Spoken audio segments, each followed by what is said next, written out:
Today, I'm going to show you the easiest way to install a budget lift on your Jeep from home. So let's go ahead and turn this average Jeep into a rock crawling machine. Alright, before we get started, let's talk about what lift we're putting on this Jeep and why we're putting this lift on the Jeep. So the lift kit we're putting on this, it's a 3.5-inch lift kit, and it is a rough country lift kit. I know, rough country. They do get a kind of bad rap. But the purpose we're going to be for this Jeep is going to be mainly on-road with a little bit of off-roading here and there. So more like a weekend warrior type thing. So to be honest with you, you don't have to spend that kind of money and go buy the most expensive lift kit for something like that. So the only thing I do recommend you do is you go ahead and put a little more expensive shock on it. Do not use the cheap shocks. The cheap shocks from rough country, they make it 3 or 4 months, then you're replacing them. But the thing is, that's almost any cheap shock that you get.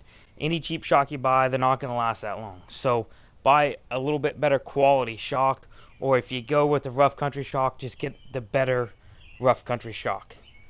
But let's go ahead and get this lift kit opened up, and we'll go over what's all included in this kit.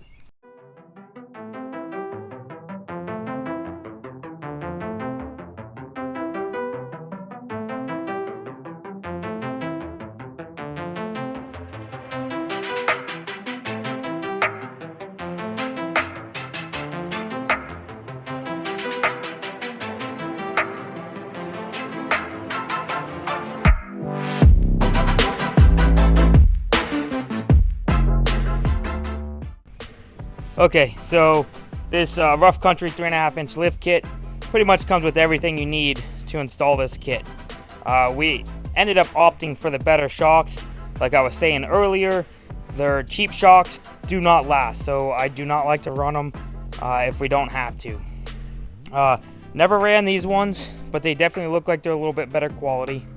It comes with front and rear bump stops, has the front track bar relocation bracket, rear track bar relocation bracket, rear sway bar links, has brake line relocation brackets here. It also comes with the springs, and then it comes with all the hardware, has shock relocation brackets, which I'm not really sure if we're going to run those or not. I'm not too sure yet.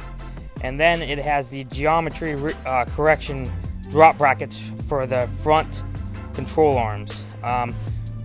What this does, it allows your front control arms to be as flat or as vertical as possible, and it gets the geometry of the suspension back to pretty much factory, and that helps with better ride quality and helps with not having bump steer. So these are all good things to have, but the only downfall with those geometry drop brackets for those control arms, it gives you something to hang up on when you're off-roading. But for this Jeep, that's something we're willing to sacrifice, because this is going to see most of its time on the road. Now when it does go off-roading, that's just a sacrifice we're going to go ahead and make. So we're going to go ahead and get this kit on this Jeep. So let's get started. Something I forgot to mention, when you're going with a 3.5-inch lift kit on these JKs, one of the things you do want to do is, if you're wheeling it and your main purpose is to wheel it, you're disconnecting the front sway bars, you do want to replace the front drive shaft. Now, how big the front drive shaft is from factory can cause some clearance problems and hit the transmission pan. So that's when you're doing extreme articulation, you have the sway bar just disconnected. So what we're going to be doing with this, these front sway bar links will probably never be disconnected. We're just going to go do some light wheeling with it. So I'm not too worried about that. But if you guys are planning on doing a 3.5-inch lift kit and you're disconnected your front sway bar links, you're going off-roading, flexing that thing out, definitely think about replacing the front drive shaft with an aftermarket drive shaft. They're a lot more heavy duty, and they're actually a lot smaller in diameter, so it's going to allow you to have the clearances you need so you're not hitting that transmission pan. So definitely just keep that in mind if you are putting this tall of a lift on. All right, before we get started on the lift kit, there's one thing I want to talk about. That is jack stands. If you're planning on lifting your Jeep, getting big tires under it, it's always a good idea to invest in a nice quality set of jack stands that are a little bit taller than your average jack stand. So what I have here is a Sunex 10-ton jack stand, and these things are amazing.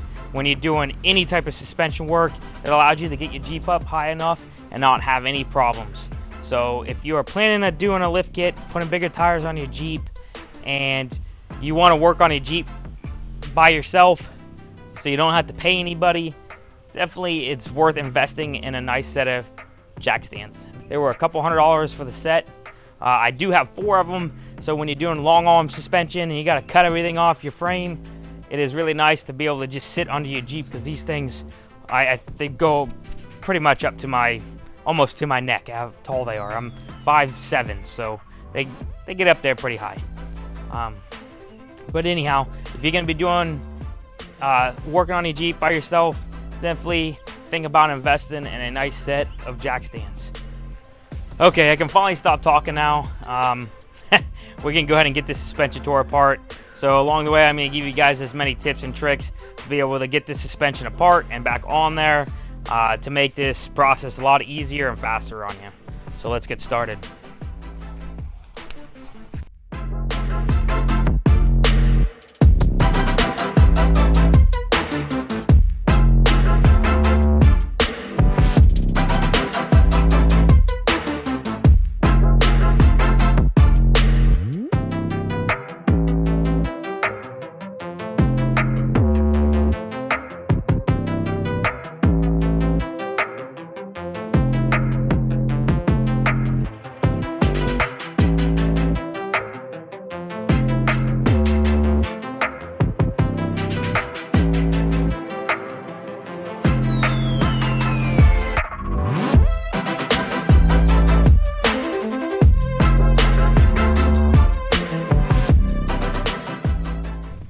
The fastest and easiest way to remove a factory JK shock is to unbolt the bottom and then just break the top off. So here we go.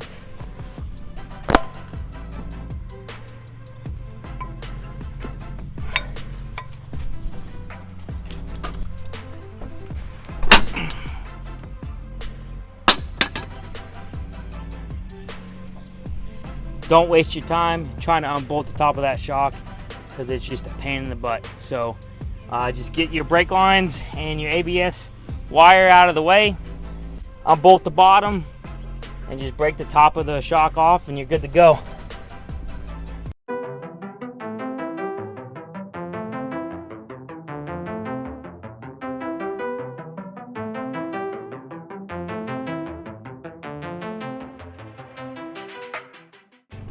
All right, a pretty crucial thing when you're taking apart this suspension, you got the front sway bars disconnected, you got your shocks off, you got your brake lines unhooked, your calipers hung. So you're kind of at the point where you're almost ready to start lowering down this axle. Obviously, you definitely want to have a jack under the axle so that axle doesn't drop out of there. So before you start disconnecting anything, make sure you have something under that axle so that thing does not fall out of the Jeep when you're unhooking all this stuff. Anyhow, the 2 crucial things you need to do when you're disconnecting this front suspension so you can get the new suspension in here easily, you need to make sure you unhook the front track bar at the axle. We're already doing a track bar relocation bracket that's going to bolt onto the axle, so that needs to come off anyhow. So we're going to go ahead and unbolt that front track bar, and then the second thing you need to do is unbolt the front drive shaft at the axle. You want to do that because you're going to have some clearance issues and the axle's not going to drop down as far as you need it to. So disconnect the front track bar at the axle, disconnect the front drive shaft at the axle, and then once you do that, you already have all that other stuff unhooked. Then you should be able to lower your axle down, the springs that kind of fall out, and then you can start putting your new suspension on. So we're going to go ahead and get this stuff unhooked.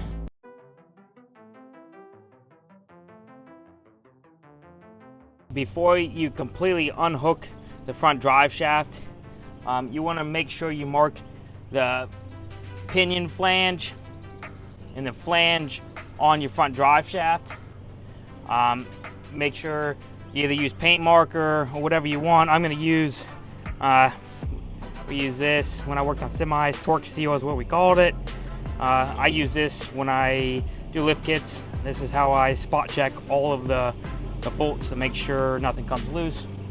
But make sure you mark a mark on the flange and for the pinion and the flange on the drive shaft, so you can put it back how it came off, just to try to keep any driveline vibrations away. So I'm gonna go ahead and mark this and finish getting this front drive shaft off.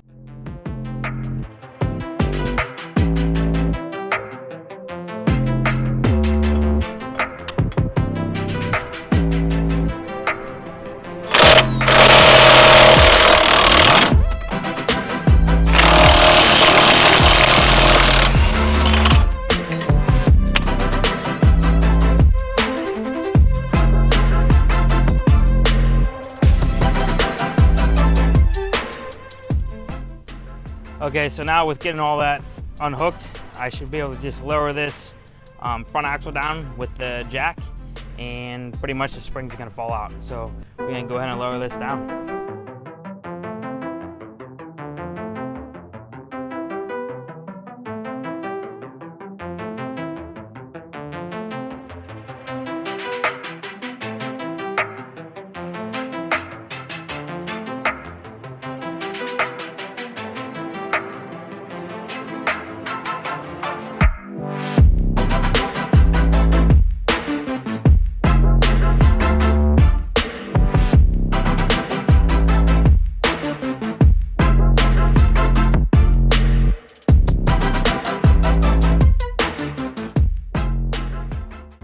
Okay, we got the tent up. The sun was getting pretty brutal. Sometimes you just have to do what you can to get your stuff done. So we got the tent up. Anyhow, we got the whole suspension tore apart. It's ready to start putting on the new suspension parts. My number one tip, if you take anything out of this video, what you want to do before you put the springs on, if you got new control arms or if you put in on control arm drop brackets, do one side at a time before you put the springs on. So you're going to put the jack under the side you're going to take the control arm off on, or put your bracket on. So you support that axle with the jack, disconnect your control arm, put your bracket on, and put your new control arm in. And you do that before you put the springs back in. Once you put the springs on there and you get tension, then you have issues getting the control arm bolt holes to line up, and it's just a pain in the butt. I've done it both ways, and I've learned over the years that just do it before you put the springs in, before you have any of that tension on there, because then you're not fighting trying to get the control arm bolts back into place. So do all of that before you put the springs in. So let's go ahead. We're going to get these control arm drop brackets on, and then we're going to start moving on, getting the rest of the suspension on there.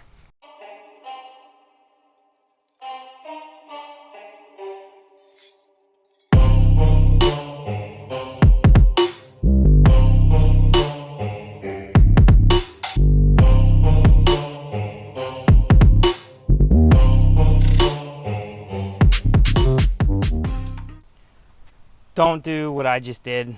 I was trying to put the bolt through the frame, wasn't really paying attention, and I dropped the bolt inside the frame, and I cannot find my magnet to get that out. So I did find a little magnet, and I'm going to take my needle nose pliers, stick the magnet on there, and hopefully I can fish that bolt out of the inside of that frame. When you're putting that bolt through there, probably best to just use some needle nose and stick it all the way through the frame, through the bolt hole, unlike what I did, and just try to use my fingers and put it through the frame and then drop it. So let's see if we can get this bolt out of this frame with these needle nose and that magnet on the end.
Okay, so I got the lower control arm drop brackets on. I did have a little bit of issues with them. I had my wife help me get this lower control arm bolt in, and then once I got that in, I disconnected the upper control arm on the other side of the axle, so then I was able to get this upper control arm bolt in. So now with this all dropped down where it's supposed to be, when I go do the other side, it should be a lot easier than this side.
forget to put your brake line extensions on, or just put longer steel braided lines on this.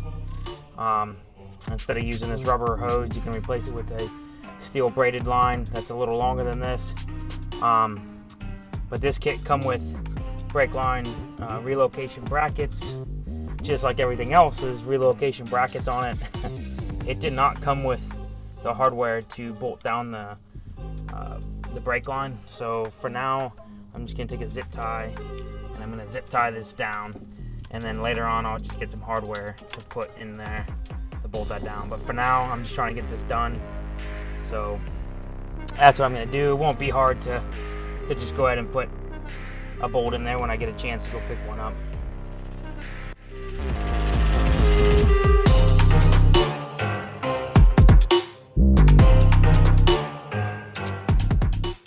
Okay, so I went ahead and got the brakes on there, got those tightened down, and then I installed the front drive shaft. I made sure I lined it back up with the mark that I made when I took it apart, so it went back on how I took it off. And then make sure when you do put the drive shaft bolts back in, put a little blue Loctite on there before you tighten down those drive shaft bolts. I'm not gonna connect the front track bar yet. The reason why I do that, I like to sit it down on the ground and I just have someone turn the wheel, and they can and then it lines up the holes on that track bar bracket and just put a bolt in it. It's easier doing it that way than trying to force stuff around. So I'm gonna wait till I get it all done. I'll just have my wife turn the steering wheel so those bolt holes line up, put the bolt in, torque it down, we'll be good to go. So I'm gonna go ahead, and I have not put the front sway bar links on yet, because the kit gives you sway bar links for the rear, but not for the front. So you take the rear sway bar links and you put them on the front. So I'm gonna wait to put those on after I get the rear all put together. So I'm gonna go ahead and put these tires on it, and then we're gonna go ahead and move to the back.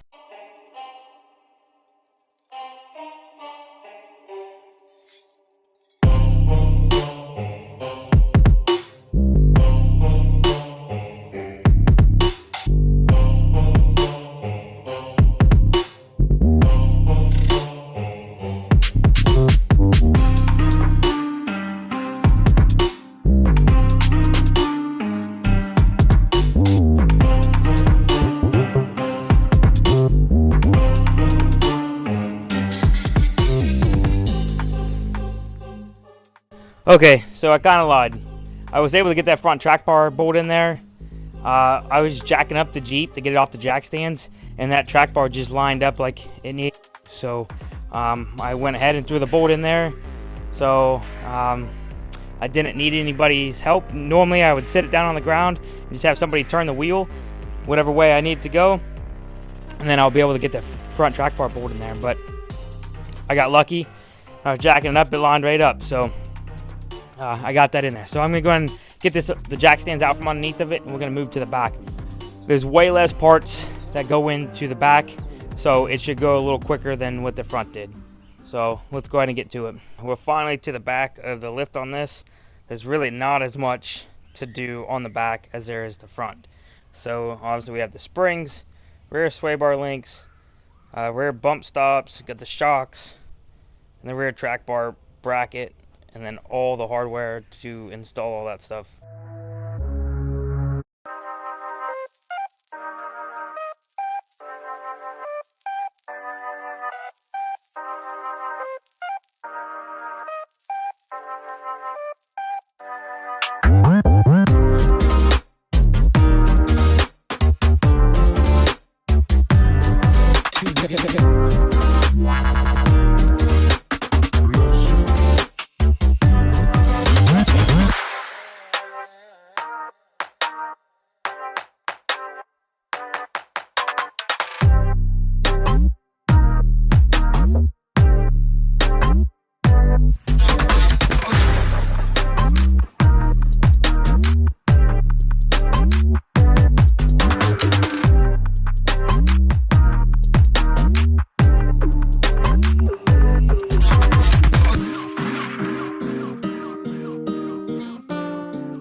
That pretty much sums up the lift for the JK here. I still need to put the back tires on, and then once I get it down on the ground, then I'm going to go around and torque all of the suspension components that I put on, and then I'm going to use I call it torque seal. I'm going to use that to mark all the nuts and bolts So after 500 miles, I'll go around and check everything.